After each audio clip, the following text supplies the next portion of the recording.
আমরা সবাই উঠেই দাঁড়াবো, কারণ বন্দে মাতরম দিয়ে আমাদের এই কার্যক্রম আমরা শুরু করব।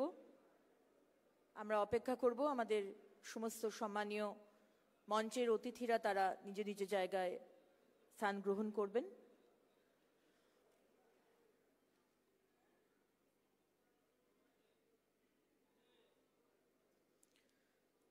আমরা সবাই উঠে দাঁড়িয়ে বন্দে মাতরম দিয়ে আমরা আজকের কার্যক্রম শুরু করব।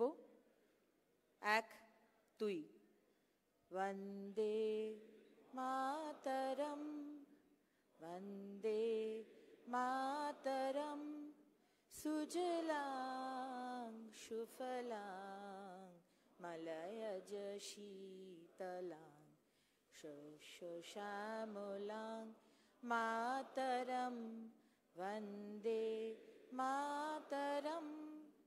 শুভ্রজ্যোৎস্না পুলকিতয়ামিনীং ফুল্লকুসুমিতা ধ্রুমদলশোভিনীং সুহাসিনীং সুমধুরভাষিণীং সুখদাং বরদাং মাতরম, বন্দে মাতরম, বন্দে মাতরম।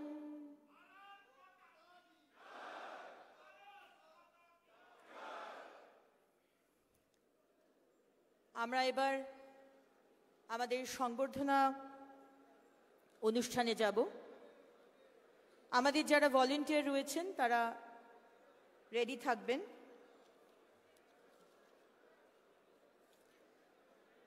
আমাদের সম্মানীয় প্রদেশ সভাপতি ডক্টর সুকান্ত মজুমদার, আমাদের সম্মানীয় বালুরঘাটের সাংসদ ডক্টর সুকান্ত মজুমদারকে উত্তরীয় দিয়ে আমি অনুরোধ করব মহিলা মোর্চার আমাদের কার্যকর্তা দিদিদের সংবর্ধনা জানাবার জন্য। আমি অনুরোধ করব আমাদের উত্তর কলকাতার সম্মানীয় সভাপতি ভাই তমগ্নকে মঞ্চে আসার জন্য এবং সুকান্ত দাকে সম্বর্ধনা জানাবার জন্য। এরপরে তমগ্নদা স্টেজে আসবেন, তমগ্নদা স্টেজে থাকবেন। তমগ্নদা স্টেজে থাকবেন এবং অনুপম দা আমাদের দক্ষিণ কলকাতার সম্মানীয় সভাপতি রেডি থাকবেন। হাততালি হোক।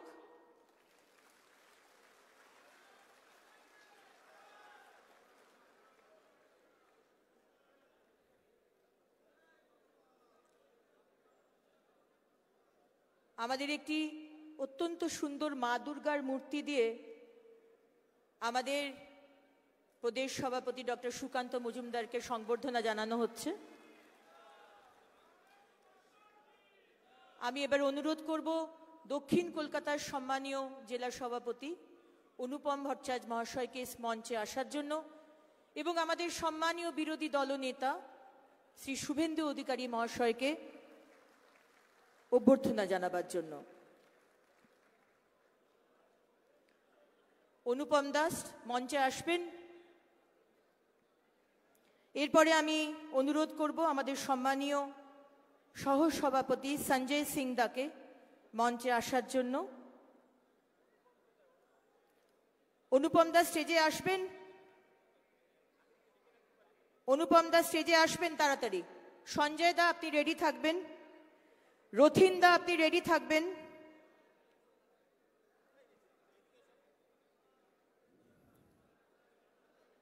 সঞ্জয় দা আপনিও মঞ্চে আসবেন। শুভেন্দু দাকেও একটি মা দুর্গার মূর্তি দিয়ে আমরা সংবর্ধনা জানাচ্ছি।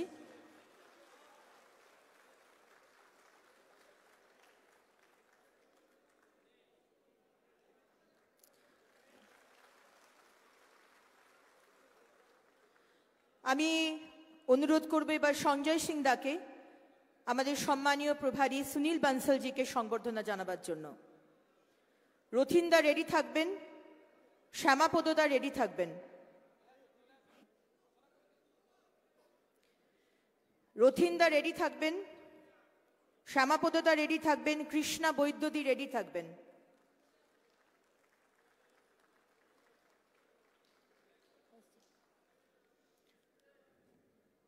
রথিনদা, আপনাকে অনুরোধ করব মঞ্চে আসার জন্য এবং আমাদের সম্মানীয় প্রভারী মঙ্গল পাণ্ডেজিকে সংবর্ধনা জানাবার জন্য।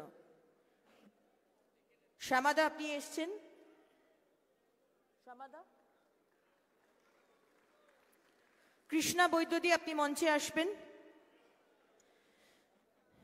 কৃষ্ণা বৈদ্যদি আপনি মঞ্চে আসবেন। সম্মানীয় প্রভারী অমিত মালভিয়াজিকে সংবর্ধনা জানাবার জন্য অনুরোধ করব আমাদের সম্মানীয়া সহ সভানেত্রী প্রদেশের কৃষ্ণা বৈদ্য মহাশয়া।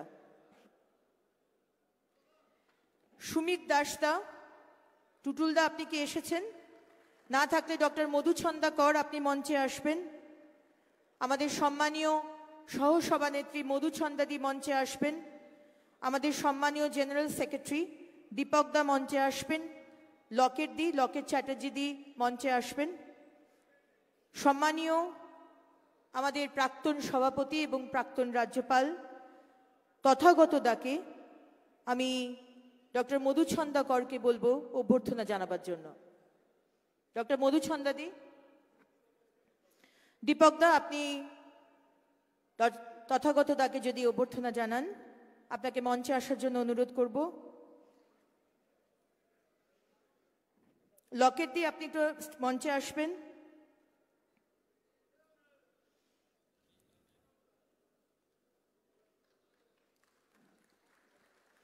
সম্মানীয় প্রাক্তন রাজ্য সভাপতি অসীম ঘোষ মহাশয়কে সম্মান জানাবার জন্য আমি অনুরোধ করব সম্মানীয় জেনারেল সেক্রেটারি লকেট চ্যাটার্জি মহাশয়কে।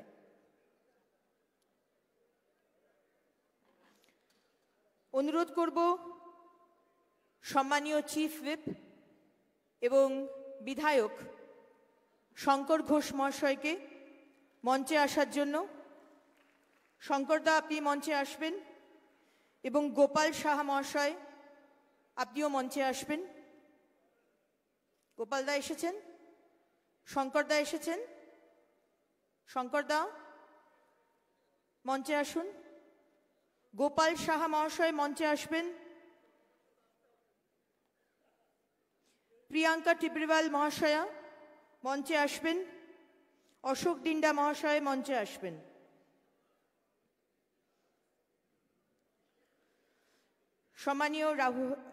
সম্মানীয় শঙ্করদাকে বলবো আমাদের সম্মানীয় প্রাক্তন রাজ্য সভাপতি রাহুল সিনহা মহাশয়কে সম্বর্ধনা জানাবার জন্য। শঙ্করদা, হাততালি হোক জোরে।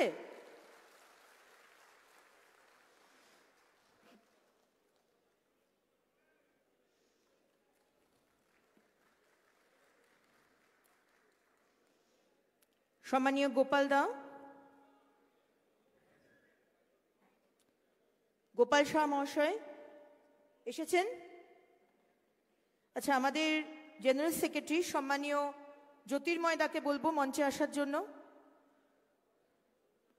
আমাদের সম্মানীয় প্রাক্তন সভাপতি প্রাক্তন সাংসদ দিলীপ ঘোষ মহাশয়কে সম্মান জানাবার জন্য অনুরোধ করব আমাদের সম্মানীয় জেনারেল সেক্রেটারি এবং সাংসদ জ্যোতির্ময় সিং মাহাতোকে। প্রিয়াঙ্কা দি এসেছেন, প্রিয়াঙ্কা টিব্রিওয়াল মহাশয়।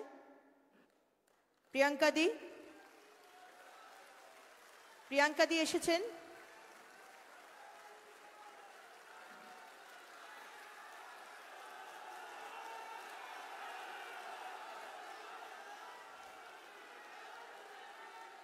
আমি এবার অনুরোধ করব অশোক ডিন্ডা মহাশয় মঞ্চে আসার জন্য।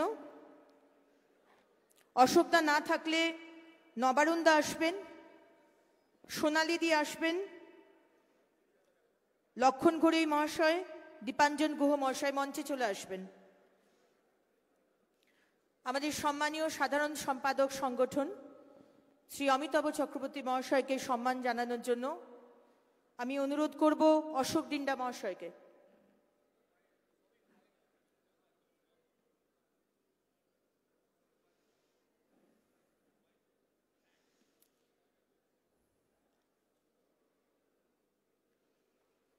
লক্ষণদা আপনি দাঁড়াবেন।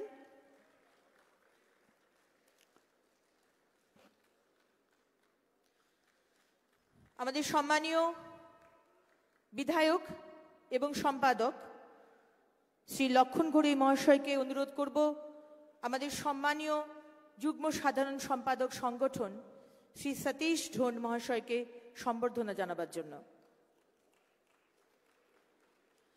শান্তনুদা আমাদের মধ্যে এসেছেন। আমি শান্তনুদাকে সম্মান জানাবার জন্য অনুরোধ করব আমাদের সাধারণ সম্পাদক জগন্নাথ চ্যাটার্জি মহাশয়কে। জগন্নাথদা আপনি স্টেজে আসবেন। জগন্নাথদা আপনি এসেছেন।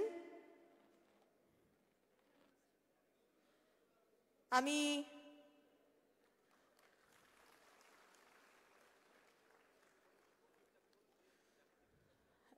সোনালী মুর্মুদি আমাদের সম্মানীয় সম্পাদিকা, সোনালীদিকে অনুরোধ করব আমাদের সম্মানীয় সাংসদ এবং মন্ত্রী শ্রী শান্তনু ঠাকুর মহাশয়কে সম্মান জ্ঞাপন করার জন্য। হাততালি হোক।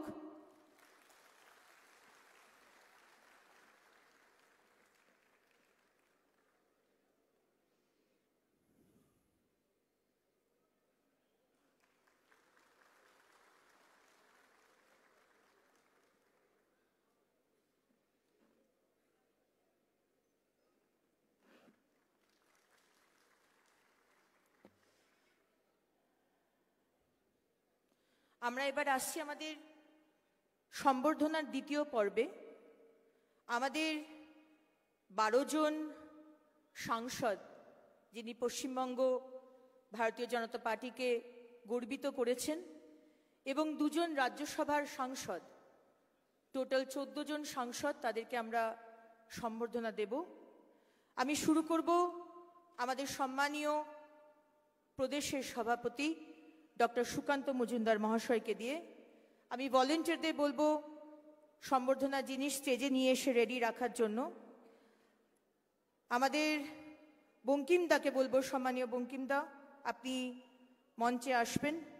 আমাদের বিধায়ক বঙ্কিমদা আসবেন এবং আমাদের সম্মানীয় রাজ্য সভাপতি এবং সাংসদ, দ্বিতীয়বারের সাংসদ, বালুরঘাটের সাংসদ ডক্টর সুকান্ত মজুমদার মহাশয়কে সম্বর্ধনা দেবার জন্য। এবার আমি ডাকছি শ্রী জয়ন্ত রায় মহাশয়কে, শ্রী খগেন মুর্মু মহাশয়কে, শ্রী জগন্নাথ সরকার মহাশয়কে, জাস্টিস অভিজিৎ গঙ্গোপাধ্যায় মহাশয়কে। আমি ডাকবো দীপাঞ্জন গুহ মহাশয় সম্বর্ধনা দেবার জন্য। আমি ডাকবো দীপাঞ্জন গুহ মহাশয়, উমেশ রায় মহাশয়, আমাদের মোর্চার সম্মানীয় প্রেসিডেন্ট ফাল্গুনিদি, আমাদের মহাদেবদা, সুদীপদা, জুয়েলদা, অজিতদা, চার্লসদা, আমাদের সম্মানীয় সাংসদ, বনগার এবং মন্ত্রী সম্মানীয় শ্রী শান্তনু ঠাকুর মহাশয়কে সম্বর্ধনা দেবার জন্য আমি অনুরোধ করব। এক একজন আসুন। আমাদের যাদেরকে ডেকেছি তাদেরকে দিয়ে দেবেন। মহিলা মোর্চা দিদি আপনি ওয়েট করবেন, আমাদের যারা যাবেন তারা দেবেন। আশিস দা উপরে আসবেন। আমাদের যারা বিধায়ক এসছেন, সুব্রত দা, অসীম দা,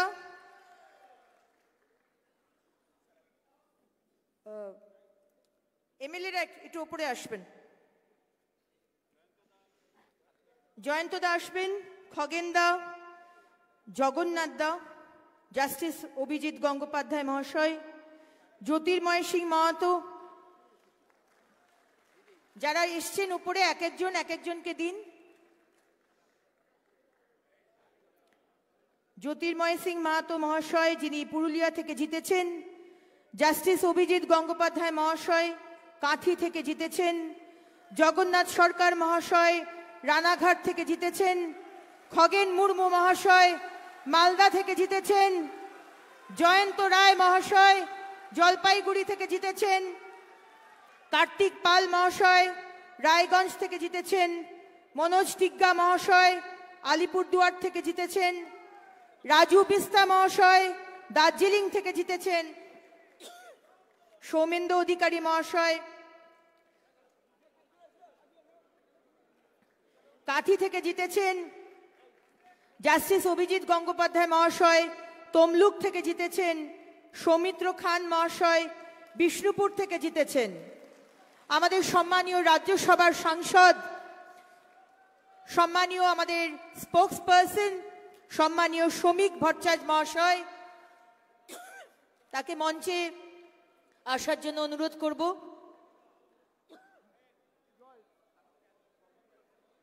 এবং আমাদের সম্মানীয় অনন্ত মহারাজজিকে মঞ্চে আসার জন্য অনুরোধ করব। সম্মানীয় রাজ্যসভার সাংসদ,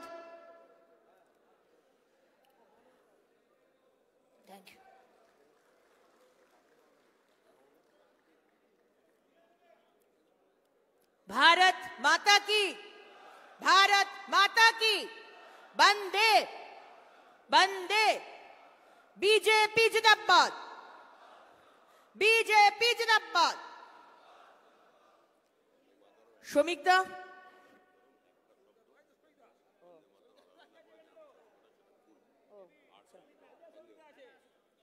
শ্রমিকদা এবং অনন্ত মহারাজজিকে মঞ্চে আসার জন্য অনুরোধ করব। সবাই একটু স্ট্রেট লাইনে দাঁড়াবেন। দিদিরা একটু সরে যাবেন। দিদিরা আপনারা একটু সাইডে আসবেন। ফাল্গুনিদি আপনি দাঁড়ান, ফাল্গুনিদি দাঁড়ান। আমার সমস্ত সংবাদ মাধ্যমের ভাইদের বোনেদের বলবো ফটো নিয়ে নিতে।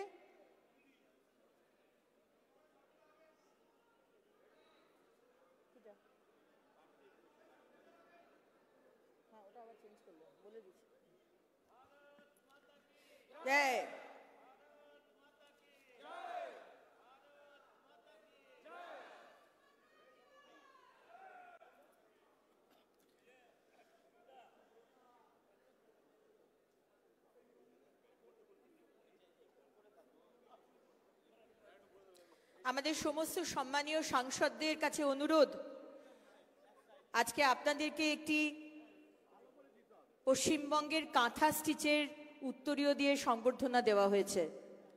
আপনারা যদি সেই উত্তরীয় পড়ে থাকেন আমাদের খুব ভালো লাগবে। আমরা এবার আমাদের তৃতীয় পর্বে চলে আসছি। আমাদের সম্মানীয় সভাপতি এবং বালুরঘাটের সাংসদ ডক্টর সুকান্ত মজুমদার মহাশয় তার বক্তব্য রাখবেন।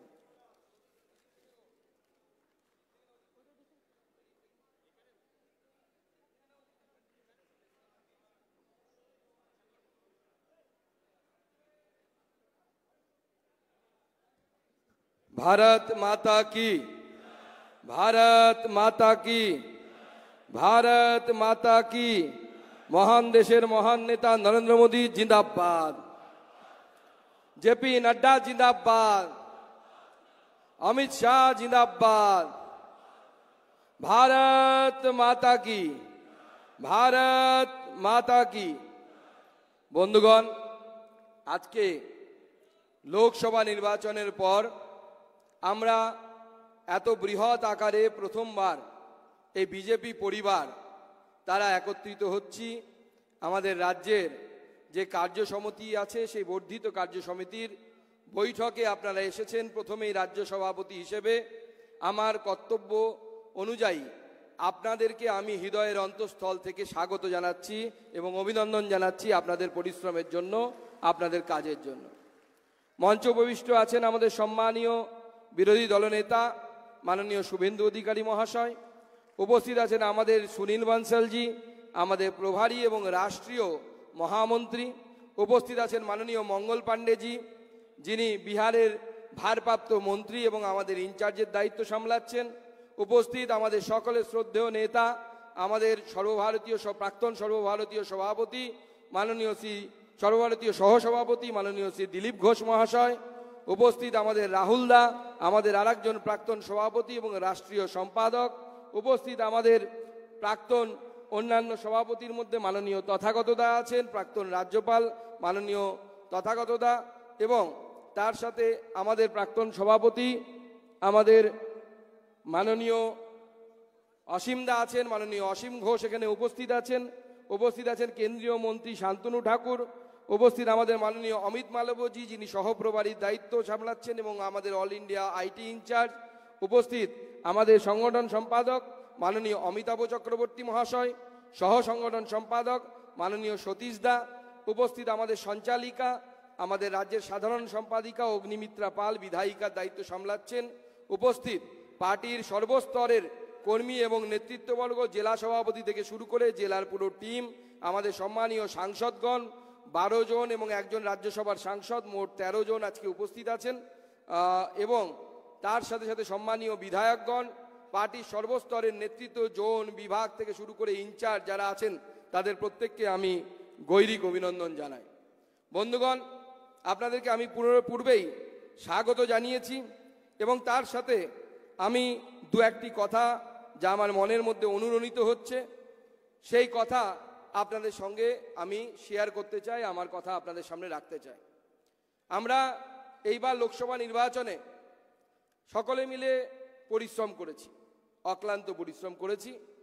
আমাদের সিট আমরা 12টা পেয়েছি। সংখ্যা তত্ত্বের বিচারে দেখতে গেলে 18টি আমাদের সিট ছিল, সেখান থেকে হয়তো আমরা 12টাতে পৌঁছে গেছি, কিছুটা পিছিয়ে গেছি। সেটা অ্যাকসেপ্ট করতে বা গ্রহণ করতে আমাদের কোনো অসুবিধে নেই। কিন্তু আমার যেটা মনে হয় যে গণতন্ত্রে এটা ঠিকই যে জয় পরাজয় ঠিক হয় ভোটের মধ্য দিয়ে, এটা 100% ঠিক। কিন্তু তার সাথে আমার যেটা মনে হয় যে এই সাময়িক পিছিয়ে যাওয়া, যেটা অনেকে বলছেন যে বিজেপি হেরে গেছে, আমার বক্তব্য বিজেপি হেরে গেলেও বিজেপি হারিয়ে যায়নি। বিজেপি এখনই পশ্চিমবঙ্গের রাজনীতিতে ততটাই প্রাসঙ্গিক আছে যতটা আগে ছিল। এবং তার সাথে সাথে আমার মনে হয় আমরা এই আমাদের পরাজয় থেকে যে শিক্ষাগুলো, যে জ্ঞানগুলো আমরা পাবো, সেটাকে সামনে নিয়ে আমরা সামনের দিকে এগিয়ে যাব এবং আমাদের কার্যকর্তারা এবং আমাদের কর্মী সমর্থকরা নিরলস পরিশ্রম করেছেন। এই পরিশ্রমের পুঞ্জীবিত ফল আমরা দেখতে পাবো। পরিশ্রম কোনো এই পৃথিবীতে কোনো একদম বিফলে যেতে পারে না।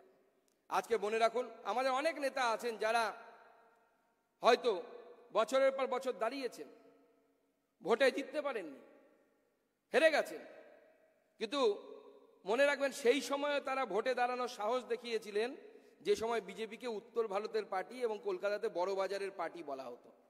কিন্তু তারা দাঁড়িয়েছিলেন কেন? সাহস জুগিয়েছিলেন এবং তাদের এই সাহসের ফল পরবর্তী সময় পেয়েছি, আমরা এখনো পাচ্ছি। এবং এই রকম কন্টিনিউয়াস ওয়ার্কের মাধ্যমে একটি রাজনৈতিক দল সামনের দিকে এগিয়ে যায়।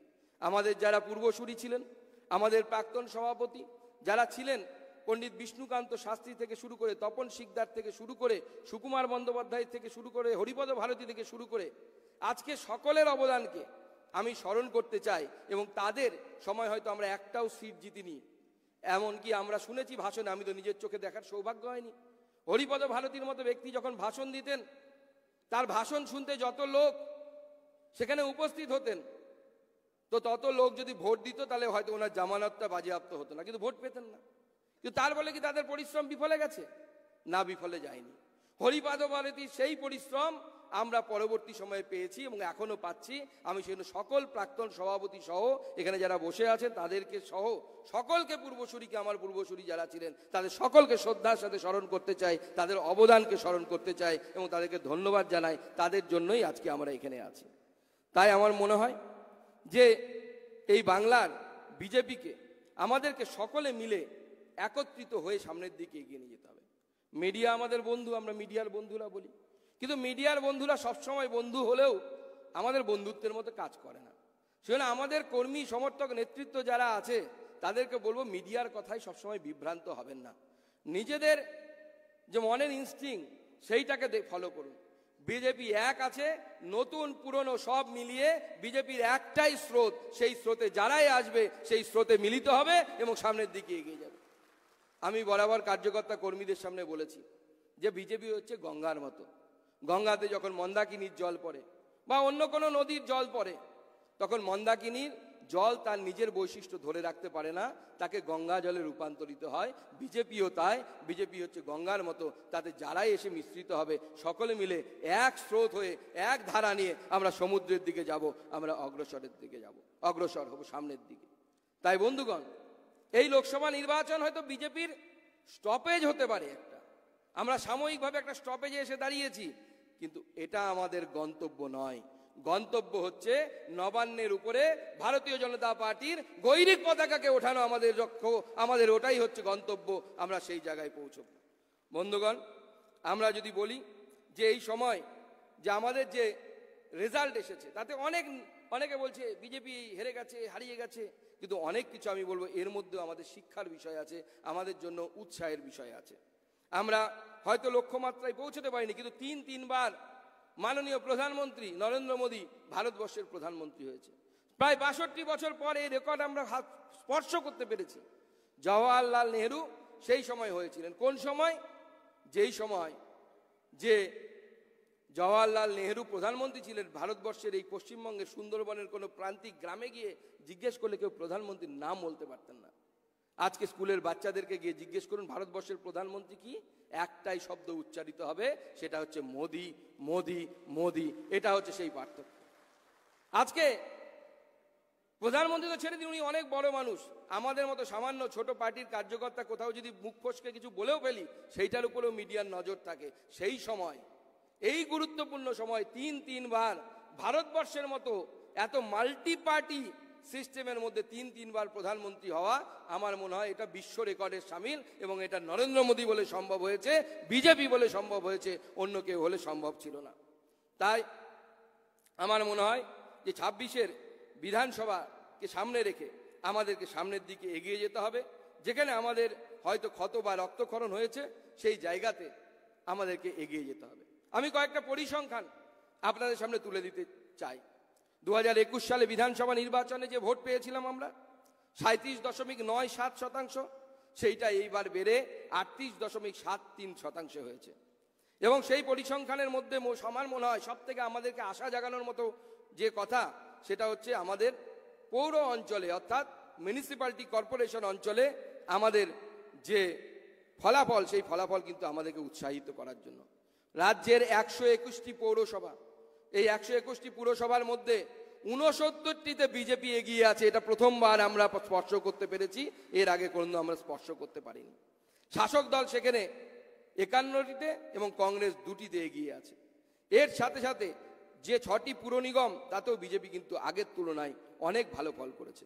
১৪৪টি ওয়ার্ডের মধ্যে আমরা যদি দেখি, পুর নির্বাচনে যখন পুর নির্বাচন হয়েছিল ১৩৭টিতে তৃণমূল কংগ্রেস জিতেছিল, বিজেপি মাত্র ৩টিতে, তাও উত্তর কলকাতাতে আমরা জিতেছিলাম, আর কোথাও জিতিনি। আজকে সেই একই উত্তর কলকাতা লোকসভাতে আমরা ২৪টি ওয়ার্ডে এগিয়ে আছি। ২৪টি ওয়ার্ডে আমরা তৃণমূলকে পিছনে ফেলে দিয়ে সামনের দিকে এগিয়ে যাচ্ছি। বন্ধুগণ, ৭০টি বিধানসভা আসনে আমরা সামান্য ভোটের পিছিয়ে, সেই তালিকা যদি আমরা দেখি, ১০,০০০-এর কম ভোটে আমরা পিছিয়ে আসি ৪৯টি বিধানসভায়। ৪৯টি বিধানসভাতে আমরা ১০,০০০-এর পেছনে, ১০,০০০-এর কম ভোটে পিছিয়ে আছি। আর ১০,০০০-এর বেশি, ১৫,০০০-এর কম, এরকম ২১খানা বিধানসভা আছে। এমন ৯টি আসন আছে এই রাজ্যে বিধানসভায়, যে বিধানসভাগুলোতে আমরা কোনোদিনও কোনো নির্বাচনে এগিয়ে থাকিনি, লোকসভাতে না বিধানসভাতে। এরকম ৯খানা আসনে এবার আমরা এগিয়ে থাকতে পেরেছি। যেমন আমরা যদি লক্ষ্য করি, বড়োয়া থেকে শুরু করে, জঙ্গিপুর থেকে শুরু করে, সন্দেশখালী থেকে শুরু করে, এরকম বহু আসন, চণ্ডীপুর, রামনগর আছে, যাতে আমরা এগিয়ে থাকতে পেরেছি। ২০২১ সালে আমরা ৭৭টি বিধানসভা আসন জিতেছিলাম। এই ৭৭টি জেতা আসনের মধ্যে ৬২টি আসনে, 62 নাম্বার অফ অ্যাসেম্বলিজ, আমরা যা ভোটে জিতেছিলাম ২১-এ, তার থেকে বড় ব্যবধানে এই লোকসভা নির্বাচনে এগিয়ে আছি, ৬২টি সিটে এগিয়ে আছি। এর মধ্যে 4টি আসন ছাড়া সবকটিতে আমাদের ব্যবধান বেড়েছে। আর যদি ২১ সালে আমরা জিততে পারিনি এরকম আসনের দিকে দেখি, তাহলে 28টি আসনে দল কিন্তু এগিয়ে গেছে, যেটা আমরা ২১ সালে জিততে পারিনি। এই পরিসংখ্যান বলছে যে বন্ধুগণ, বিজেপি এগোচ্ছে, কিন্তু বিজেপির সাথে ভারতবর্ষের পশ্চিমবঙ্গে বিজেপির সাথে ভারতবর্ষের রাজনীতির প্রেক্ষাপট আলাদা। পশ্চিমবঙ্গে বামফ্রন্ট যে ভোটে দুর্নীতি শুরু করেছিল, রিগিং থেকে শুরু করে আমরা সেই সময় পেপার পত্র পত্রিকায় মিডিয়াতে শুনতাম সায়েন্টিফিক রিগিং, তৃণমূল তাকে আরো এক ধাপ উৎকর্ষতায় নিয়ে গেছে।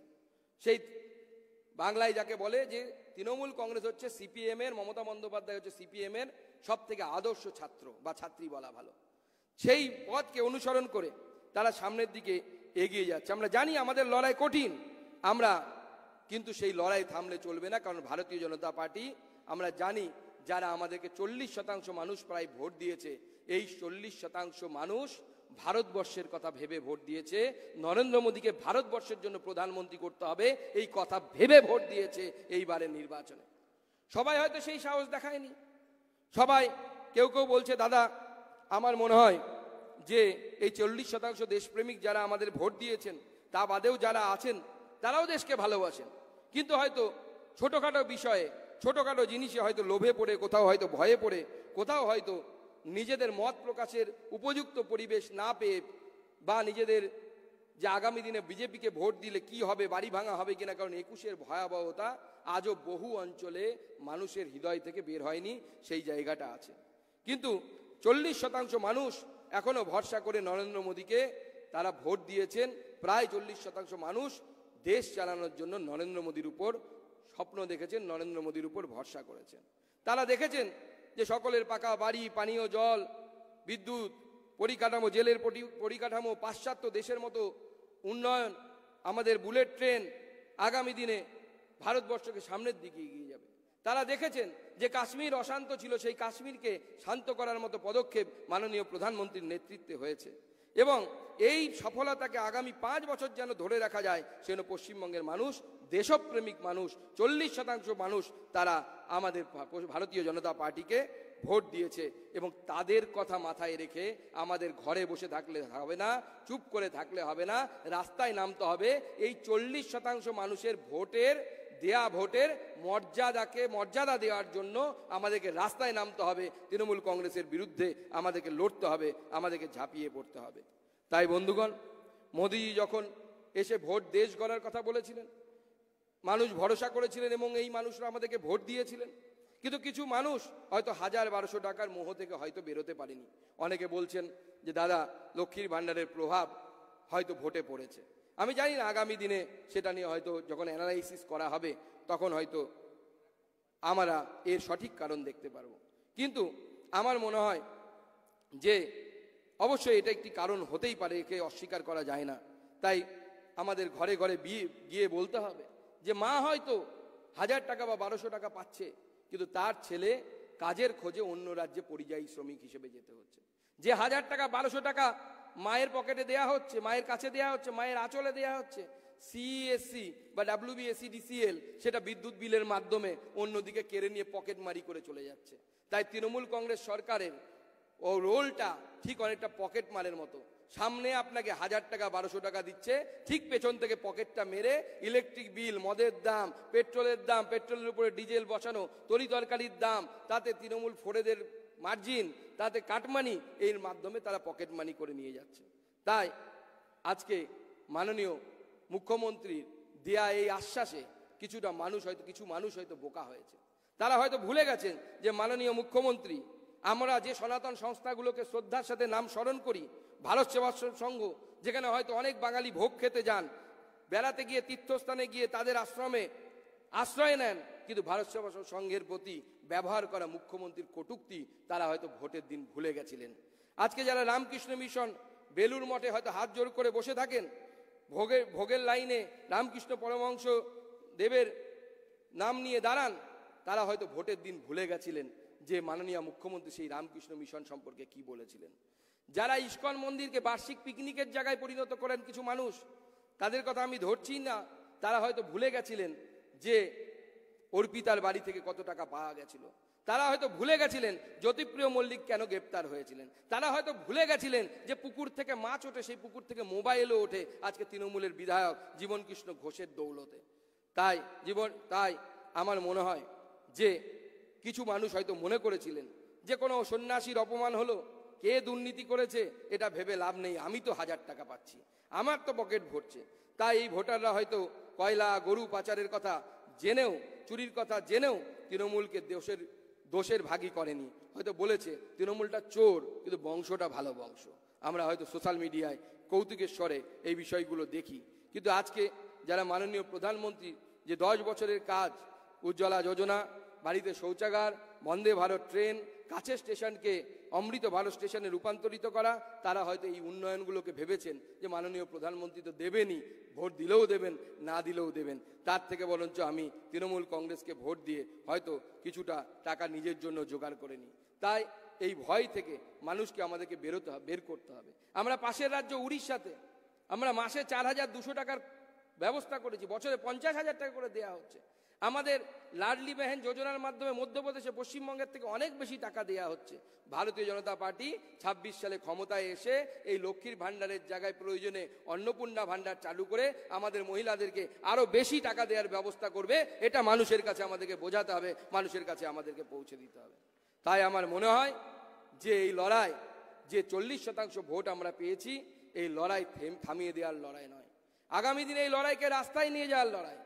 সেজন্য বর্ধিত বিদ্যুৎ মাশুল থেকে শুরু করে তরিতরকারির দাম বৃদ্ধি, হকার উচ্ছেদ থেকে শুরু করে এই সমস্ত বিষয় নিয়ে আগামী দিনেও ভারতীয় জনতা পার্টি রাস্তায় নামবে এবং আমাদের সকল নেতৃত্ব একত্রিত হয়ে আমরা মমতা বন্দ্যোপাধ্যায়ের ঘুম ছাড়িয়ে তারপরে ছাড়বো।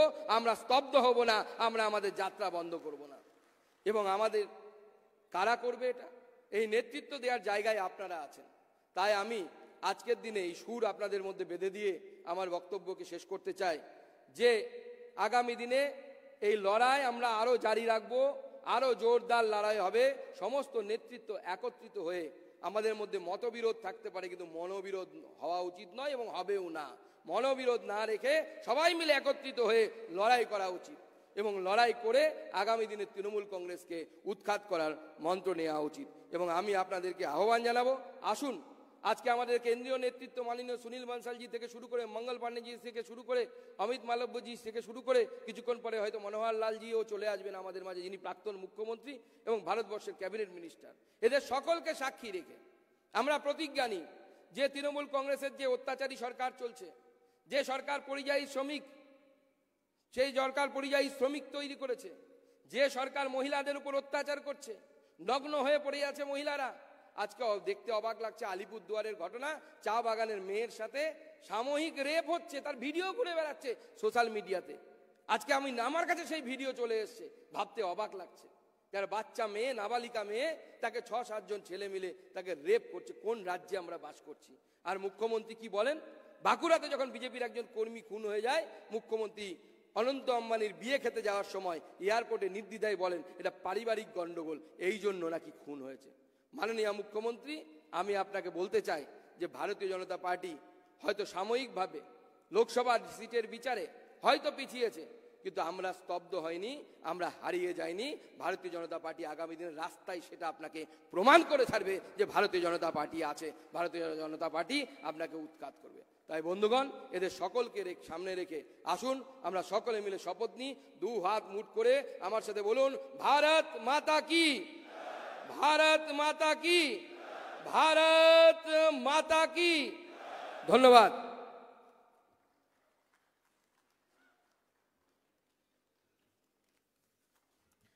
ধন্যবাদ জানাই আমাদের সম্মানীয় রাজ্য সভাপতি এবং বালুরঘাটের সাংসদ ডক্টর সুকান্ত মজুমদার মহাশয়কে।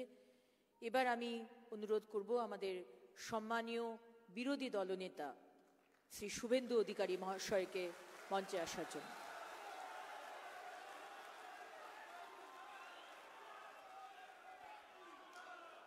भारत माता की, भारत माता की जय श्री राम।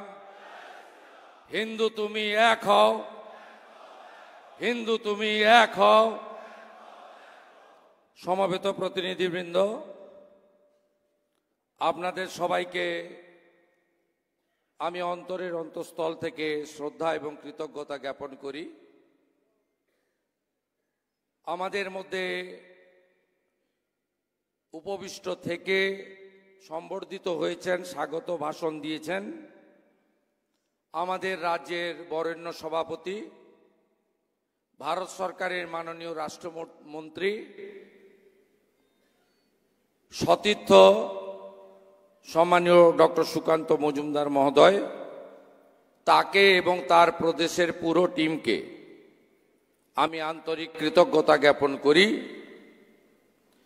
আমাদের মধ্যে আমাদের অভিভাবকবৃন্দরা উপবিষ্ট আছেন, যারা ভারতীয় জনতা পার্টিকে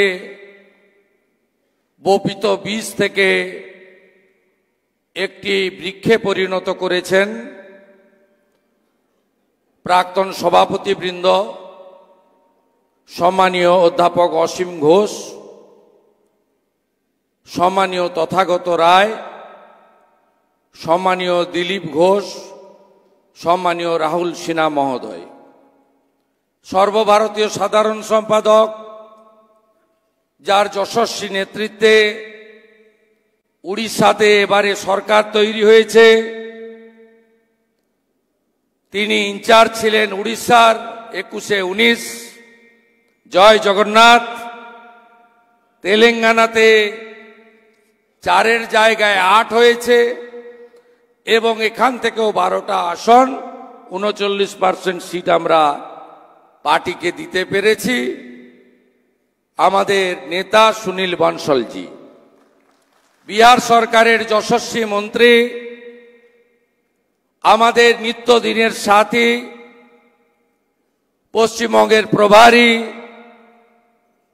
আমাদের নেতা মঙ্গল পাণ্ডেজি, সহপ্রভারী এবং আইটি প্রমুখ আমাদের দেশের ভারতীয় জনতা পার্টির অমিত মালবিয়াজি, সাধারণ সম্পাদক সংগঠন সতীর্থ অমিতাভ চক্রবর্তী, সহ সাধারণ সম্পাদক সতীশ ধুনজি, মতুয়া মহাসংঘের সাধারণ সম্পাদক, আমাদের এই রাজ্য থেকে নির্বাচিত ভারত সরকারের অন্যতম রাষ্ট্রমন্ত্রী প্রিয় ভাই শান্তনু ঠাকুর মহোদয়, আমি সকলকে ধন্যবাদ জানিয়ে অল্প কথা বলবো। মনোহরলালজি এসে পৌঁছে যাবেন।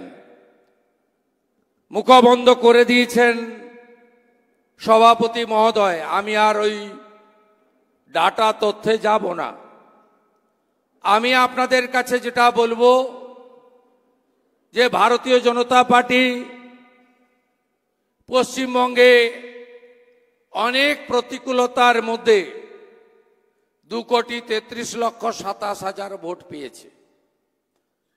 আমি আপনাদের কাছে বলবো, আপনারাই সাথী, অভিজ্ঞতা আপনাদেরও আছে। সেটা হলো 2001-এ নির্বাচনের পরে তৃণমূল কংগ্রেসের জেহাদিরা, জঙ্গিরা পুলিশকে সাথে নিয়ে বিজেপির বুথ লেভেল সংগঠনকে একদম ভেঙে চুরে তছনছ করে দিয়েছিল।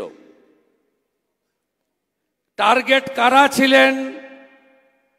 বুথের যুবক ছেলেটি, বুথের মহিলা কর্মীটি, পোলিং এজেন্টটি, কাউন্টিংয়ে যাওয়া আমার ভাই বা বোনটি, বুথ সভাপতি, শক্তি কেন্দ্র প্রমুখ, নিচের তলাকে শুইয়ে দিয়েছিল একদম অত্যাচার করে।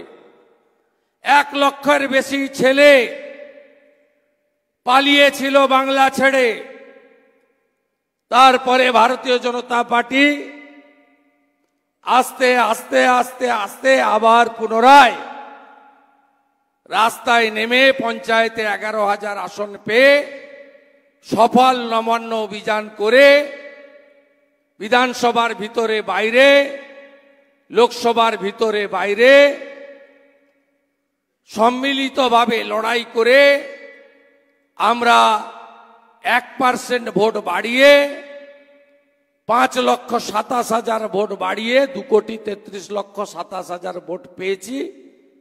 কিন্তু আমরা যদি 21টা পেতাম খুশি হতাম। আরামবাগের আসন 6,000 ভোটে আমরা হারবো, মেদিনীপুরের আসন 27,000 ভোটে হারবো, বাঁকুড়ার আসন 30,000 ভোটে হারবো, কোচবিহারের আসন 29,000 ভোটে হারবো, আপনিও কল্পনা করতে পারেননি, আমরাও কল্পনা করতে পারেননি। প্রেসের বন্ধুদের সামনে রেখে এখানে চুলচড়া বিশ্লেষণ হবে না। চুলচড়া বিশ্লেষণের দরকার আছে, সে জায়গা আলাদা। আপনি লক্ষ্য করবেন, বিরোধী দলনেতা আমি অর্গানাইজেশনের দায়িত্বে নেই। আমি লোকসভা নির্বাচনের আগে বলুন পরে বলুন, কখনো সংবাদ মাধ্যমের সামনে একটা এমন শব্দ বাক্য প্রয়োগ করি না যাতে ভারতীয় জনতা পার্টির বুথের কর্মীটি, আমাদের ভোটারটি হতাশ হয়। আমি এটা কন্টিনিউ করব। আমি জাতীয়তাবাদী পরিবার থেকে এসেছি। মুকুল রায়ের মতো সব কেড়ে নেওয়ার পরে আমি বিজেপিতে আসিনি, আমি সব ফেলে দিয়ে বিজেপিতে এসেছি। এবং বিজেপি এবং সনাতন ভারতীয় সংস্কৃতি এবং রাষ্ট্রবাদ, এখানেই আমার রিটায়ারমেন্ট হবে, এটুকু আমি আপনাদের কাছে কমিটমেন্ট করতে চাই। অনেক দূরে পৌঁছে গেছি আমরা। আমার সংগঠনের ব্যাপারে যা বক্তব্য ছিল আমি সুনীলজিকে দিল্লিতে গিয়ে বলে এসেছি 1 to 1। উনি আমাকে উনার প্রেসিয়াস 45 মিনিট দিয়েছেন। বাংলাকে কি করে বাঁচাতে হবে, যশস্বী স্বরাষ্ট্রমন্ত্রী অমিত শাহজি তার বাড়িতে আমাকে 45 মিনিট টাইম দিয়েছিলেন, আমি বলে এসেছি। এই যে আমার হাতে কালি দেখছেন না, আমি আজকে বলছি 26-এ আমাকেও ভোট দিতে দেবে না। আমি আপনাকে বলছি, তার কারণ আমি হিন্দু। আমার বাড়ির সামনে 50 জন জেহাদি ভোটের দিন বসে থাকবে সকাল থেকে। পুলিশ দর্শকের আসন গ্রহণ করবে। এক্ষুনি যদি আমরা না জাগি, আমরা সায়েন্স সিটিতে বসে আছি তো, 10 কিলোমিটার দূরে ঘটকপুকুর ভাঙড়, 4টে হিন্দু অঞ্চল আছে। আমি এবারে ড্রাই জোনে ঘুরেছিলাম ভোটের সময় দেখতে, বাদুড়িয়া, হাড়োয়া, ভাঙড়, ক্যানিং পশ্চিম, যেখানে 1.5 লাখ 2 লাখ ভোটে যেতে ওরা। আমি দেখতে গেছিলাম লোকসভা ভোটের প্রচারে কি হয় ওখানে। 4টে হিন্দু অঞ্চল আছে ভাঙড়ে, 2টো অঞ্চলের কোন হিন্দুকে শকত মোল্লা ভোট দিতে দেয়নি। অনির্বাণ গাঙ্গুলি 29,000 ভোট পেয়েছে, শান্তি হাতি 45,000 ভোট পেয়েছিল। 70,000 হিন্দু বসবাস করে। আরে ওদিকে ভাঙড়ে পরে যাবেন বাসন্তী এক্সপ্রেস হয়ে, ওটা তো ইসলামাবাদ হয়ে গেছে। একটু দূরে বেঙ্গল কেমিক্যালের কাছে যান, মানিকতলা, উপনির্বাচন,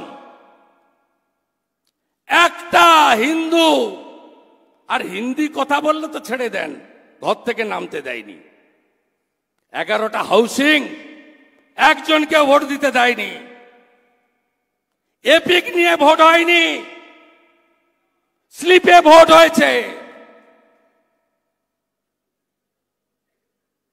আমরা যদি না আটকাতে পারি, পশ্চিমবঙ্গ বিজেপির ক্ষমতায় আসার দরকার নেই, ছিল না।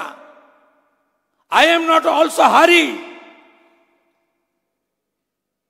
আমার ফ্যামিলি ওই ব্রিটিশের আমল থেকে পেয়ে আসছে। ইউনিয়ন বোর্ডের চেয়ারম্যান কেনারাম অধিকারী, বাসুদেবপুর, বিপিন অধিকারী ব্রিটিশের জেলে, 70 সালের পুরো প্রধান শিশির অধিকারী, শুভেন্দু 95 সালের কাউন্সিলর, শিশির বাবু 82 এমএলএ, 2বার এমপি, 4বার এমএলএ। আমার we don't need anything. We need democracy in Bengal. Bharatvarsha থাকবে না পশ্চিমবঙ্গ। ভয়ঙ্কর অবস্থা। আগে বিজেপি হলে বিরোধী হলে আটকাতো, লোকসভাতে ডায়মন্ড হারবার, ফলতা, ক্যানিং, ধনেখালি, কেশপুর, জয়পুর, ইন্দাস, পাত্রসায়ার, শীতলকুচি, মিনাকা, হাড়োয়া, বাদুড়িয়া হিন্দু বলে ভোট দিতে দেয়নি। সংখ্যা 50 লাখ। বলবেন কেন্দ্রীয় বাহিনী কি করছিল?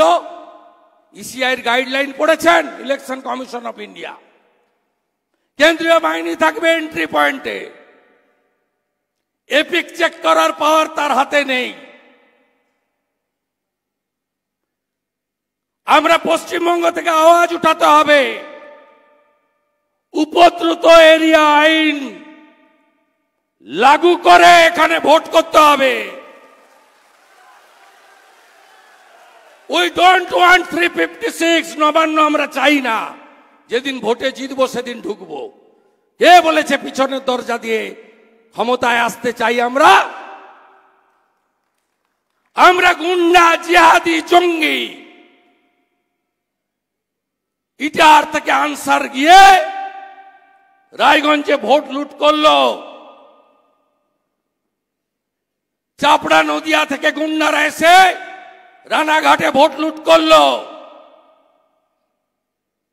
স্বরূপনগর থেকে গুন্ডারা গিয়ে বাদুড়িয়ায় মতুয়া হিন্দুদের ভোট আটকালো,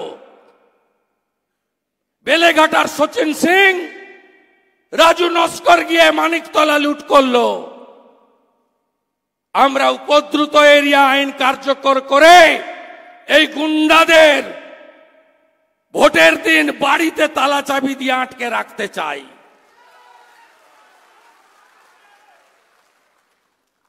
আর আমরা চাই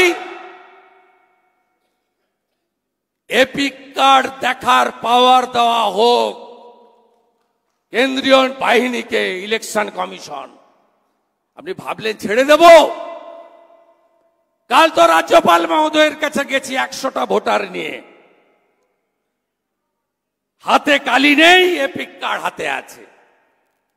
কাল রাতেই রাষ্ট্রপতি মহোদয়কে মেল করেছি, টাইম দিন। পশ্চিমবঙ্গের সংবিধান শেষ করে দিয়েছে। বলতে চাই, we want democracy in Bengal, safe democracy in Bengal, to protect constitution in Bengal. ECI কে আমি এলওপি বলেছি, 5টা লোক নিয়ে যাব, কি হয়েছে বলে আসবো। ওয়েবকাস্টিং এর লাইভ অ্যাক্সেস কেন ক্যান্ডিডেটদের দেবেন না? রায়গঞ্জে 371 জন প্রিজাইডিং পোলিং এর নাম আমি প্রকাশ করেছি। আমি ছাপিয়ে দিয়ে দেবো আপনাদের, আমার সোশ্যাল মিডিয়া হ্যান্ডেল দেখে নেবেন। এই জিনিস বদলাতে হবে। ভারতীয় জনতা পার্টির সাংগঠনিক দুর্বলতা, নেতৃত্বের ব্যর্থতা, এসব পরে হবে। मनोहर लाल जी एसेन, मनोहर लाल जी स्वागतम, मनोहर लाल जी स्वागतम, मनोहर लाल जी स्वागतम, मनोहर लाल जी आगे बढ़ो, बंगाल आपके साथ है। আমি শেষ করব। আমি বলে দিয়েছি যা বলার। লড়াই চলছে, চলবে। সবাই লড়বেন তো? আগের মতো লড়বো তো? একসাথে লড়বো তো? সবাই মিলে লড়বো, আমরা জিতবো। হিন্দু বাঁচাবো, সংবিধান বাঁচাবো। আর বলবো, আমিও বলেছি রাষ্ট্রবাদী মুসলিম, আপনারাও বলেছেন সবকা সাথ সবকা বিকাশ।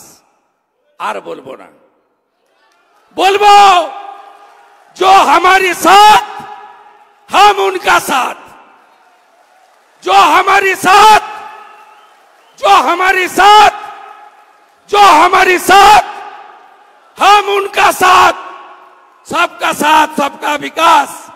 बंद करो নো নিড সংখ্যালঘু মোর্চা। ভালো থাকুন। জয় শ্রীরাম, জয় শ্রীরাম, জয় শ্রীরাম।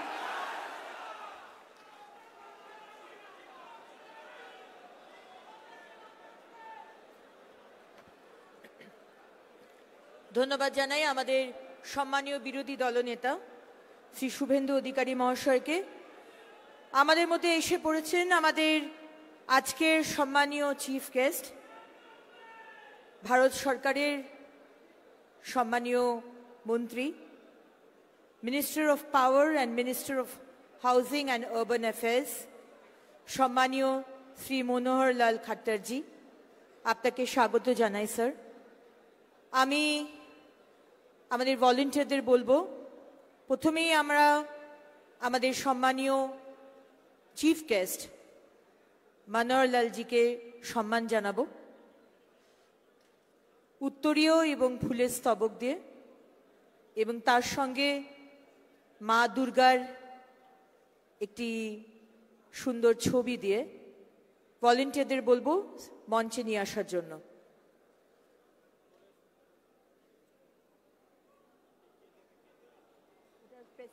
উত্তরীয় প্রেসিডেন্ট, ফুলটা এলওপি, আর এটা দুজনে মিলে।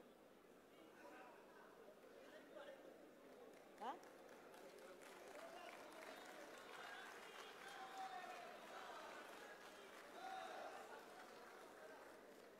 সামনেটা ছেড়ে দেবেন ফুল যাতে ছবিটা আসে।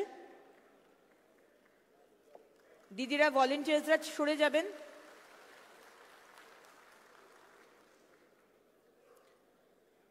আমি সম্মানীয় শ্রী মনোহর লাল খাট্টারজিকে বলবো ভারত মাতার ছবি, ডক্টর শ্যামাপ্রসাদ মুখার্জি এবং দীনদয়াল উপাধ্যায়জির ছবিতে শ্রদ্ধা জ্ঞাপন করার জন্য।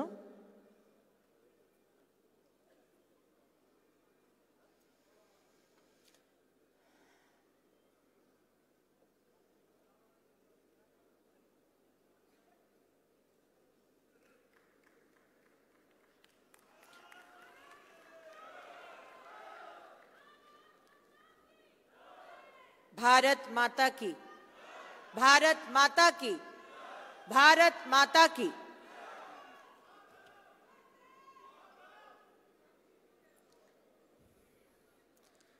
সম্মানীয় ভারত সরকারের কেন্দ্রীয় মন্ত্রী মনোহর লাল খাট্টারজি, উনি ভারত সরকারের 33তম মিনিস্টার অফ পাওয়ার and 40তম minister of housing and urban affairs. আমাদের মোদী সরকারের এই তৃতীয় দফার যে গভর্নমেন্ট, উনি 10তম চিফ মিনিস্টার হরিয়ানার ছিলেন এবং কার্নাল কনস্টিটিউয়েন্সি থেকে উনি বহুবার লড়ে জিতে এসেছেন, এবারও উনি লড়ে জিতে এসেছেন। আমরা অত্যন্ত গর্বিত এবং কৃতজ্ঞতা জানাই সম্মানীয় খাট্টারজিকে আজকে আমাদের এতটা সময় দেওয়ার জন্য।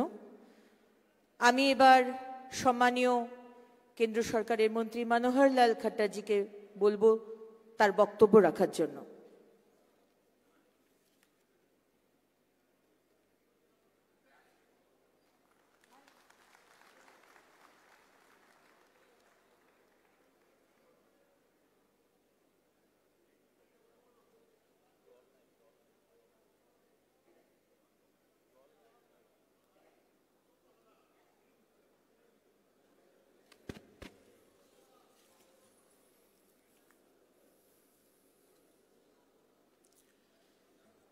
पश्चिम बंगाल की आज अपनी इस विस्तारित प्रदेश कार्य समिति की बैठक में मंच पर विराजमान अपने इस प्रदेश के प्रभारी, बहुत ही श्रेष्ठ अपने कार्यकर्ता मान्यवर श्री सुनील बंसल जी, सह प्रभारी श्री अमित मालवीय जी, हमारे एलओपी, हमारे अध्यक्ष माननीय श्री सुकांत मजूमदार जी, हमारे LOP leader opposition Shri Suvendu Adhikari ji, संगठन मंत्री श्री अमिताभ चक्रवर्ती जी, सह संगठन मंत्री श्री संतोष ढोड़ जी, अपने केंद्रीय मंत्री जो भारत सरकार में हम लोग साथ काम कर रहे हैं श्री शांतनु ठाकुर जी, पार्टी के अपने सभी पूर्व प्रदेश अध्यक्ष माननीय श्री आशिम घोष जी, श्री दिलीप घोष जी, श्री राहुल सिन्हा जी, श्री तथागत राय जी और हमारी बहन श्रीमती अग्नि मित्रपाल जी, उपस्थित सभी हमारे सांसदगण, विधायकगण, पार्टी के पदाधिकारीगण, आत्मीय कार्यकर्ता बंधुओं, भाइयों बहनों, आज बहुत ही खुशी की बात है साथियों कि बंगाल की इस पावन भूमि पर मां काली के चरणों में मैं नमन करते हुए आपके बीच आया हूं। बंगाल में आना तो पहले भी हुआ है, लेकिन इस प्रकार से पार्टी के किसी बड़ी कार्यक्रम में मेरा सौभाग्य है कि मैं पहली बार आ रहा हूं। पार्टी का यह जो संघर्षशील इतिहास है, इसके बारे में हम सुनते हैं, जानकारियां मिलती रहती हैं। आपके मन में जो कुछ विचार, जो एक क्रांति दौड़ रही है, उसका हम आभास तो लगा लेते हैं, लेकिन आज पार्टी के कार्यकर्ताओं के बीच में आकर आपकी जो संघर्ष की गाथा है, उसको मित्रों मैं सैल्यूट करता हूं।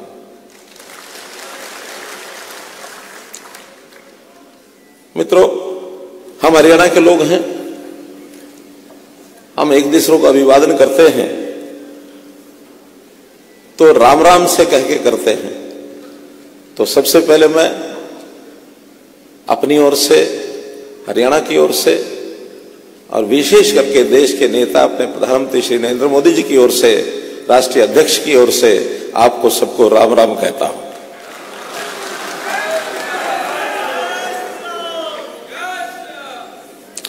और अगर बांग्ला में कहना हो तो मेरे साथियों ने मुझे कहा जिस प्रकार से कहना कि सभाए के नमस्कार जानाई आप मनारा भालो आछन। तो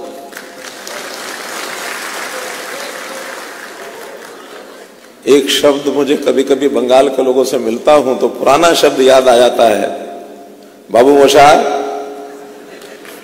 आजकल पता नहीं चलता कि नहीं चलता है, लेकिन हर प्रदेश की अपनी एक छवि होती है, अपना एक काम करने का तौर तरीका होता है। देश भर में जब हम जाते हैं तो हम वाक्य का प्रयोग करते हैं कि देश भर के कार्यकर्ता और अपना पसीना बहा करके खूब मेहनत करते हैं, लेकिन यहां मैं कहूंगा कि बंगाल के कार्यकर्ता हमारे पसीना नहीं, खून बहा करके पार्टी के लिए काम करते हैं। अपनी जान हथेली पर रख करके काम करते हैं। इस संघर्ष में बहुत सी जानें चली गई, बहुत कार्यकर्ता हमारे से बिछुड़े। सर्वप्रथम मैं उन सब कार्यकर्ताओं के प्रति अपनी श्रद्धांजलि व्यक्त करता हूं और उन परिवारों को निश्चित रूप से एक आघात लगता ही है। संतोष की बात यह हो सकती है, उनके मन में आती भी होगी कि किसी कारण से पार्टी का काम करते हुए, और न केवल पार्टी का काम बल्कि देश और समाज के लिए काम करते हुए बलिदान दिया है। मैं उन परिवारों को भी सैल्यूट करता हूं, उनके प्रति भी अपनी सहानुभूति प्रकट करता हूं। भाइयों बहनों, यहां जो भी चुनाव हुए, अभी लोकसभा का चुनाव हुआ, इस लोकसभा चुनाव में लोकसभा की सीटों की गिनती में तो हम कह सकते हैं कि शायद 2019 की अपेक्षा हम थोड़ा पीछे रहे। 2019 में हमारी सीटें 18 थी और अभी 12 सीटें जीत पाए हम। लेकिन फिर भी गणित कई प्रकार का होता है। इस गणित में अगर ये देखा जाए तो 2019 में जो हमको वोट का परसेंटेज मिला था, टोटल वोट मिले थे, 2024 में बंगाल के लोगों ने उससे ज्यादा वोट हमको दिए हैं, ज्यादा परसेंटेज में दिए हैं।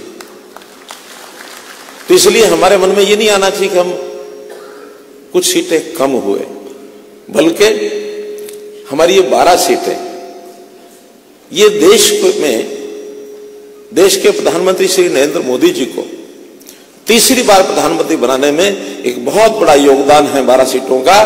तो इस नाते से एक देश के प्रधानमंत्री को तीसरी बार बनाने का जो रिकॉर्ड बना है, क्योंकि हमको जानकारी मिली होगी, बताया ही होगा और आपने विश्लेषण भी किया होगा कि दूसरी बार यह हुआ है कि कोई एक ही व्यक्ति तीसरी बार लगातार प्रधानमंत्री बना है। इससे पहले तो या तो 1962 में प्रधानमंत्री जवाहरलाल नेहरू बने थे तीसरी बार, या 62 के बाद और 62 साल के बाद 2024 में नरेंद्र मोदी जी तीसरी बार देश के प्रधानमंत्री बने। एक बड़ा अंतर यह है कि कांग्रेस यानी नेहरू जी जब तीसरी बार प्रधानमंत्री बने तो उस समय नेहरू जी को प्रधानमंत्री बनना बड़ा सरल इसलिए था कि कांग्रेस को देश के आजाद होने के बाद उन्होंने सत्ता एक प्रकार से बिना किसी देश की सहमति लिए और अपने आप प्रधानमंत्री बन बैठे 2047 में। आजादी के बाद कोई चुनाव तुरंत नहीं हुआ 47 में अपने आप ऑटोमेटिकली प्रधानमंत्री बन बैठे। पहला चुनाव 52 में हुआ तो 1952 में भी कोई सामने पार्टी ऐसी नहीं थी जो क्लेम करे कि हम चुनाव लड़ रहे हैं सत्ता में, यानी आने के लिए, देश के अंदर सत्ता प्राप्त करने के लिए। बल्कि उस समय का जो स्वरूप, आज भारतीय जनता पार्टी का पूर्व स्वरूप जो भारतीय जनसंघ था, जनसंघ में एक बात चलती थी कि हम एक मजबूत विपक्ष बनाने के लिए और देश में चुनाव लड़ रहे हैं ताकि जो सत्ता पक्ष कांग्रेस है वो अपनी मनमानी न कर सके, मनमर्जी न कर सके, उसके ऊपर एक अंकुश बना रहे। यानी सामने कोई था ही नहीं, तो स्वाभाविक है उनको प्रधानमंत्री बनना, स्वाभाविक 57 में भी, स्वाभाविक 62 में भी। बल्कि कहा जाए तो देश की जनता कांग्रेस और सरकार ये उस समय एक ही मानते थे। सरकार माने कांग्रेस, कांग्रेस माने सरकार। जैसे आज से पहले 40 साल पहले आपको किसी को ध्यान में हो जो बड़ी आयु के अपने कार्यकर्ता हैं, 40 या 30 साल पहले, उस समय कोलगेट और टूथपेस्ट ये एक ही बात होती थी। अगर किसी दुकान वाले को कह दो पेस्ट दे दो तो कोलगेट उठा के दे देता था, और किसी को कोलगेट दे दो मांग लो तो पेस्ट वही उठा के दे देता था। लेकिन आज अगर कहा जाए दुकान वाले को कि हमको एक पेस्ट चाहिए तो उसका एक काउंटर क्वेश्चन होगा, क्या होगा? कौन सा पेस्ट? तो आज वो सिनोनिमस नहीं है। 62 तक कांग्रेस और सरकार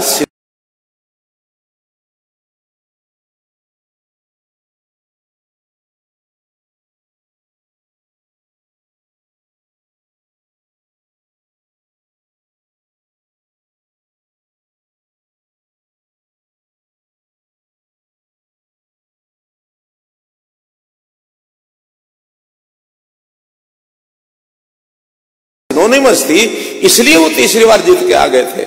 लेकिन स्वाभाविक है पहला चुनाव है कि विपक्ष के लोग भी खुश हैं। पहला चुनाव है, सत्ता पक्ष भी खुश, विपक्ष भी खुश। अभी विपक्ष के खुश होने का उनकी एक जो गलत फहमी है, जो उनको भ्रम है, वो क्या भ्रम है उसका भी विश्लेषण करना चाहिए। पहला भ्रम तो उनको यह है, वो कहते हैं कि आप लोग बहुमत में नहीं आए। बहुमत होता 272 सीटों का, एनडीए को कितनी सीटें मिली? 290। तो बहुमत है कि नहीं है? है कि नहीं है? यह ठीक है कि हमारी भारतीय जनता पार्टी की अपनी सीटें 240 है। भारतीय जनता पार्टी की सरकार नहीं, यह सरकार है एनडीए की। और इसमें अगर उनको, उनके लोगों को हमको बताना हो तो किस ढंग से बताएंगे कि जब यूपीए की सरकार बनी थी 2009 में और 2014 में, उस समय का विश्लेषण भी करना चाहिए। उस समय भी यूपीए एनडीए दोनों का आमना सामना मुकाबला था। 2009 में 14 नहीं 5 और 9 4 और 9 2004 में और 9 में यूपीए की सरकार थी। तो 2004 में यूपीए की कितनी सीटें आई थी, किसी को मालूम है? कोई भी बता सकता है?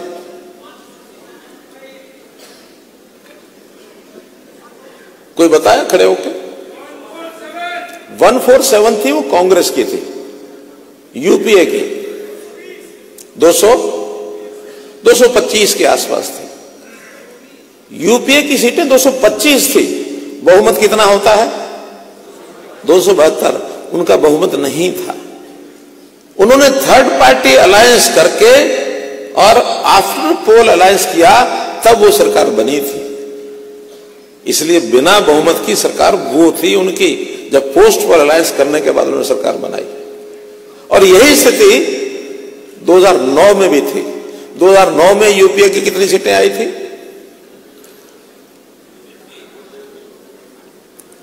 262 थी, 262। और बहुमत कितना होता है? बहुमत 272। तो उस समय बहुमत नहीं था। उस समय भी उन्होंने पोस्ट पोल अलायंस करके थर्ड फ्रंट के साथ मिलकर सरकार बनाई थी। और इन दोनों बार कांग्रेस की सीटें, आज हमारी सीटें 230 हैं, उस समय कांग्रेस शासन में मुख्य पार्टनर होने के बाद भी उनकी सीटें 230 से भी कम थी। एक बार तो 143 जैसे बताया गया, और दूसरी बार भी कुछ 162 या कुछ ऐसा समथिंग था, लेकिन बहुत कम थी। वो उस समय को भूल गए और आज कहते हैं कि हमारा बहुमत नहीं है। स्पष्ट बहुमत 290 के साथ हमने सरकार बनाई है। ये एनालिसिस करने के लिए हम कार्यकर्ताओं को ध्यान रखना चाहिए कि कांग्रेस के लोग कितना झूठ बोलते हैं। ये झूठ के सारे चीजों को आगे बढ़ा रहे हैं। हां, खुश होने का एक कारण और है, और वो वास्तविक कारण है उनके लिए। वो क्या है कि जब अपनी सरकार बनी 2014 में, तो कांग्रेस की सीटें कितनी थी? 44 थी। कुछ अगर सीटों का भ्रम हो तो आप लोग जरा बता देना मुझे। और जब 2009 में उनकी सरकार बनी थी, तब कांग्रेस की नहीं, हमारी 2014 की बात है, फिर 2019 में हमारी सरकार बनी थी, तो कांग्रेस की कितनी सीटें थी? 52 थी। अब ये बताइए कि एक मान्यता प्राप्त विपक्ष को होने के लिए कितनी सीटें चाहिए? 54 या 55 कह सकते हैं। ना तो 2014 में उनके पास मान्यता प्राप्त विपक्ष की सीटें थी, ना 2019 में मान्यता प्राप्त करने की सीटें थी। खुशी का बात उनके लिए हो सकता है कि इस बार मान्यता प्राप्त विपक्ष वो 99 सीटें ले गए हैं, इसलिए वो खुश हो रहे हैं। ये है खुशी का कारण। और हम कहते हैं लगातार अब नेता प्रतिपक्ष बनते भी रहो और खुश होते रहो, तो हमें कोई फर्क नहीं पड़ता, जहां हो वहीं हो। तो ये जो 99 का चक्र है, ये उनको तंग किए हुए, सताए हुए है, और वो सोचते हैं हम 99 ले गए तो शायद सत्ता ही प्राप्त कर गए। हिंदी का एक शब्द है मृग मरीचिका। मृग मरीचिका का अर्थ ये होता है कि एक हिरण राजस्थान में अगर दौड़ता है, दूर तक रेत होती है, प्यासा होता है, इसको प्यास लगी होती है मृग हिरण को, तो दूर रेत में ऐसा लगता है कि 5-7 किलोमीटर के आगे पानी है, रेत चमक रहा होता है, पानी होता नहीं है, उसको लगता है पानी, वो दौड़ता है, वहां पहुंचता है, देखता पानी है नहीं, फिर वो प्यासा ही प्यासा रह जाता है। तो इनको भी मृग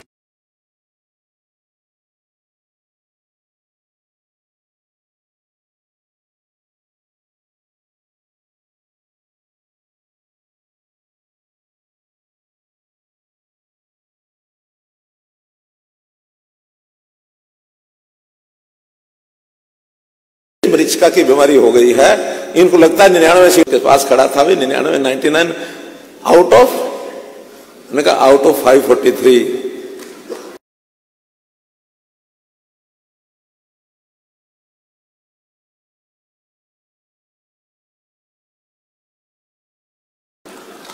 तब ध्यान में आया कि out of 543 he has got 99। वो उसी में से खुश हो रहा है। तो इनकी स्थिति ये बनी हुई है। मित्रों, हम इन आंकड़ों के माध्यम से इसलिए कि आज देश के अंदर जो सरकार बनी है,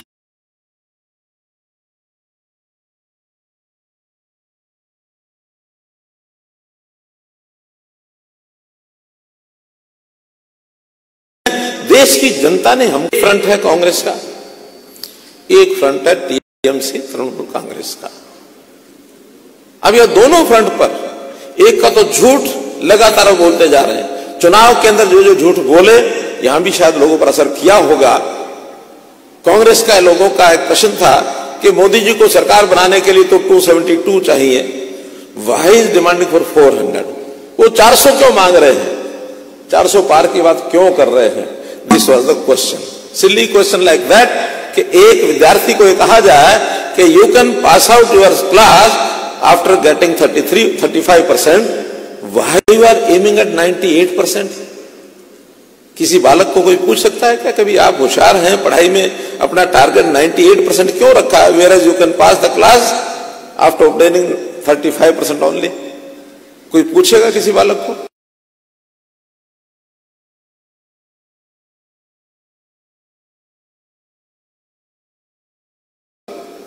क्यों? Want to be a silly question?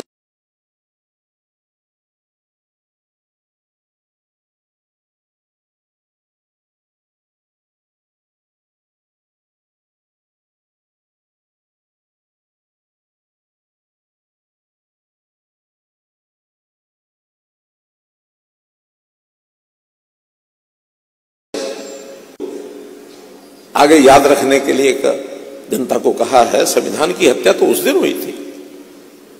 संविधान की हत्या कांग्रेस ने की 1984 के अंदर। दंगों के अंदर कितने ही लोगों को इन्होंने मारा, और मरवाया नहीं, खुद अपने लीडर्स ने, इनके लीडर्स ने उनको मारा। संविधान की हत्या ये करने वाले कांग्रेस के लोग हैं, और बाकी जो साथी इनके जो साथ देते हैं वो सब लोग दोषी हैं।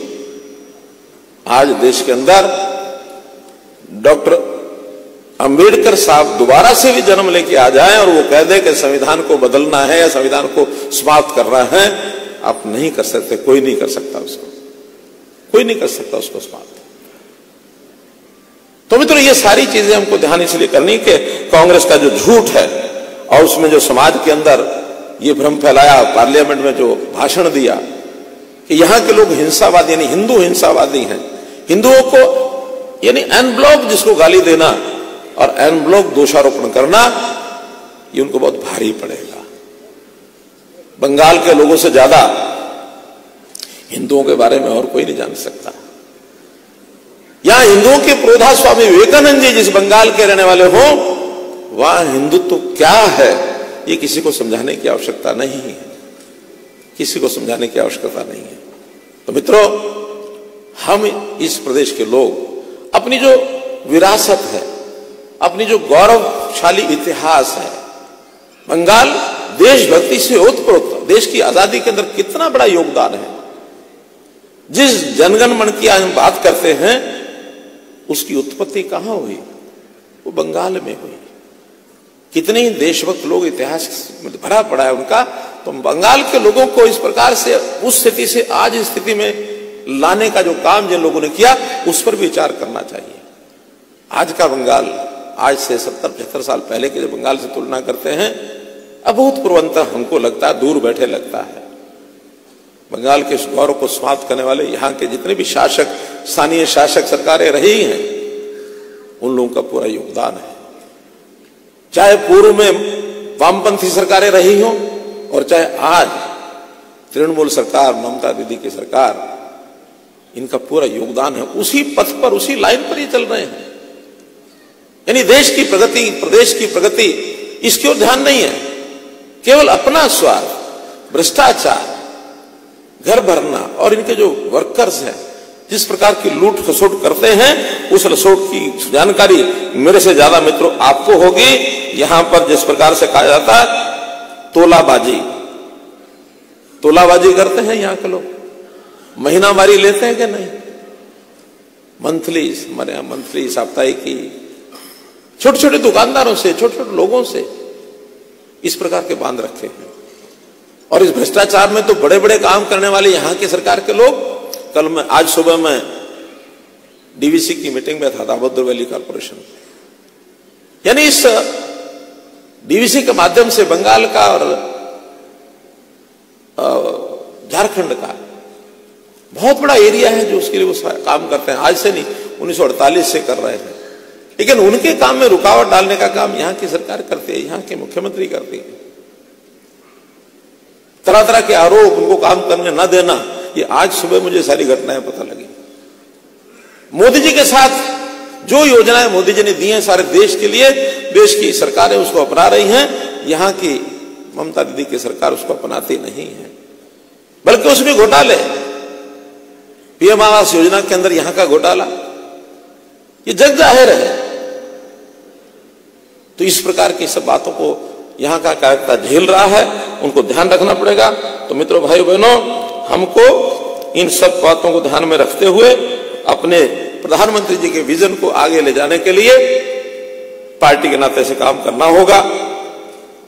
हमारे यहां जो आज से 70 साल पहले बंगाल के व्यक्ति का एक गौरव, यहां की जो एजुकेटेड सोसाइटी, यहां के संस्कार, यहां की जो अच्छी बातें हैं, उनको वापस लाने के लिए संघर्ष तो करना ही होगा।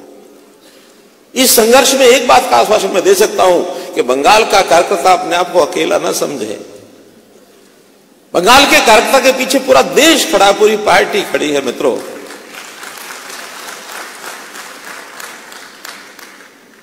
तो इस नाते से आज ही हमको अगले 2026 में शायद यहां चुनाव है, ऐसे ही है ना। आज 2024 ऐसा नहीं कह सकते कि भी इतना साल पहले, 2 साल 2.5 साल पहले हमारी ये विस्तारित कार्यसमिति क्यों हो रही है। विस्तारित कार्यसमिति सारे देश में हो रही है, जहां अभी का चुनाव है वहां भी हो रही है, जहां 2 साल 3 साल 4 साल बाद चुनाव है, या लोकसभा का चुनाव जब आएगा उस समय तक भी क्यों ना हो, लेकिन अपनी इस विस्तारित कार्यसमिति के माध्यम से कार्यकर्ता अपना पूरा ताकत, जोर, पूरी अपनी ट्रेनिंग करके, पूरे अपने उत्साह के साथ उन सब बातों के लिए लग जाए कि जो संघर्ष हम लगातार कर रहे हैं उसको मजबूत करने के लिए जनता को अपने साथ और जोड़ें। कार्यक्रम जिस प्रकार के केंद्र की ओर से आते हैं, बड़े छोटे सब प्रकार के कार्यक्रम आते हैं, आएंगे ही, लेकिन एक विषय जो अपने काम का आधार है, आज से नहीं, 70 साल 75 साल से पहले जनसंघ के समय से है, भारतीय जनता पार्टी जब से बनी तब से भी है, वो है डोर टू डोर संपर्क करना, वोटर टू वोटर संपर्क करना।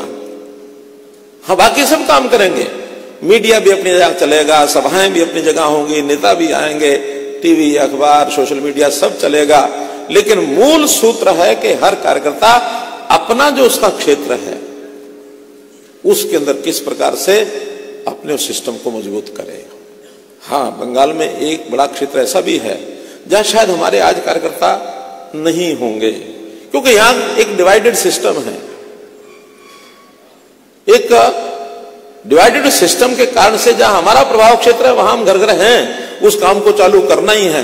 हर संदेश, जो पार्टी का संदेश है, जो केंद्र सरकार का संदेश है, वो घर घर पहुंचाने का काम हमको करना होगा। लेकिन जहां हमारा कार्यकर्ता नहीं है वहां भी हम किस प्रकार से आगे बढ़ सकते हैं, वहां से भी समाज के कुछ लोगों से बात करके जो राष्ट्रीय विचार के साथ जुड़ सकता है, जो अपनी पार्टी की विचारधारा को साथ लेके चल सकता है। एथनिकली किसी के साथ दुश्मनी करने की जरूरत नहीं है। समाज के हर वर्ग में समझदार लोग मिल सकते हैं, आखिर पूरा समाज एक है, मैंडेट सबका मिल करके है। कोई एक समाज का मैंडेट है, दूसरे समाज का मैंडेट नहीं, ऐसा नहीं है। ठीक है, जहां एक कदम कहीं उल्लंघन होगा, सीमा का उल्लंघन, वहां संघर्ष भी जरूरी है, लेकिन साथ साथ तालमेल रख करके आगे बढ़ने के लिए, क्योंकि ये लड़ाई सिरों की लड़ाई है, शरीरों की लड़ाई नहीं है। शरीर की लड़ाई हम दुश्मन के साथ कर सकते हैं, देश बॉर्डर के बाहर जो बैठे हैं उसके साथ तो शरीरों की लड़ाई कर सकते हैं, लेकिन जब देश का मैंडेट है उसमें अच्छे लोगों को कहीं से वहां से निकाल करके ला करके उनको अपने साथ जोड़ना, इस काम को भी अगर करेंगे तो निश्चित रूप से हम आगे बढ़ेंगे। कभी कभी मैं हरियाणा के साथ तुलना करता हूं बंगाल प्रदेश की कि बंगाल में आखिर क्यों इतना पीछे हट गया। तो यहां के जो ध्यान में आती बातें कि औद्योगिकरण को नष्ट किया है पिछली सरकारों ने भी, ये सरकार भी, और उस औद्योगिकरण को नष्ट करने के लिए जो ये लोक लुभावन नारे सामान्य गरीब जनता में देते हैं, मजदूर वर्ग में देते हैं, उसके कारण से अच्छे लोग जो इस प्रदेश की प्रगति के लिए काम कर सकते हैं वो बंगाल से भी पलायन हो रहे हैं। मैं कोई साहूकारों का और बहुत बड़े जो सरमाएदार हैं उनका हिमायती हूं, ऐसा नहीं है, लेकिन उनके योगदान से प्रदेश में जो चीज आगे बढ़नी चाहिए, जो रोजगार के अवसर मिलने चाहिए, वो यहां समाप्त हो रहे हैं। बेरोजगारी खूब फैल रही है। तो इस बेरोजगारी को रोकने के लिए भी हमको सरकार, केंद्र सरकार के माध्यम से जो प्रोजेक्ट है उनको आगे बढ़ाना होगा और इस प्रदेश सरकार के नकाब को उठाना होगा कि किस प्रकार से लोगों को बहका करके और समाज में जो ऐसे लोग हैं जिनके खिलाफ ये विषय चलाते हैं, तो उस नाते से इस प्रदेश की इनकम आमदन कैसे बढ़े। केवल कर्जा लेकर के और हमेशा हाथ में कटोरा लेकर के भीख मांगते रहने का जो स्वभाव है, ये किसी का भी अच्छा नहीं है, चाहे वो व्यक्ति हो, परिवार हो, सरकारें हो, संस्थाएं हो।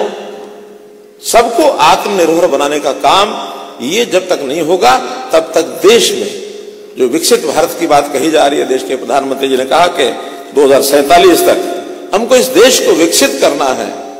विकसित देश माने जो अपने पैरों पर खड़ा हुआ देश, और यानी कोई भी प्रदेश या देश दुनिया के सामने इस नाते नहीं जा रहा कि हम गरीब हैं, हमको कुछ दे दो। जो आत्मनिर्भर है वही बलशाली बनेगा। इस कदम को आगे बढ़ाने के लिए हमको जगह जगह पर, चप्पे चप्पे पर मजबूती से काम करना होगा। और जो प्रदेश, बंगाल जैसा प्रदेश, इसमें जरा और फोकस ज्यादा हमारे नेताओं को भी करना होगा, हमारे कार्यकर्ताओं को भी करना होगा। निश्चित रूप से हम आगे बढ़ेंगे, ऐसा मेरा विश्वास है। आपने आज के इस कार्य समिति में मेरे जैसे कार्यकर्ता को यहाँ बुला करके जो अवसर दिया, मैं अपने आप को धन्य मानता हूँ। आपका बहुत बहुत धन्यवाद, बहुत बहुत आभार।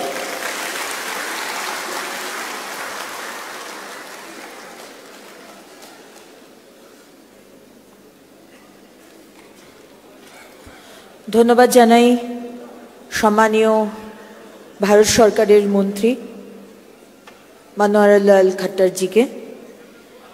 এবার আমি ডেকে নেব আমাদের সম্মানীয় রাজ্যসভার সাংসদ এবং পশ্চিমবঙ্গ প্রদেশের চিফ স্পোক্সপারসন সম্মানীয় শ্রমিক ভট্টাচার্য মহাশয়কে রাজনৈতিক প্রস্তাব পাঠ করার জন্য।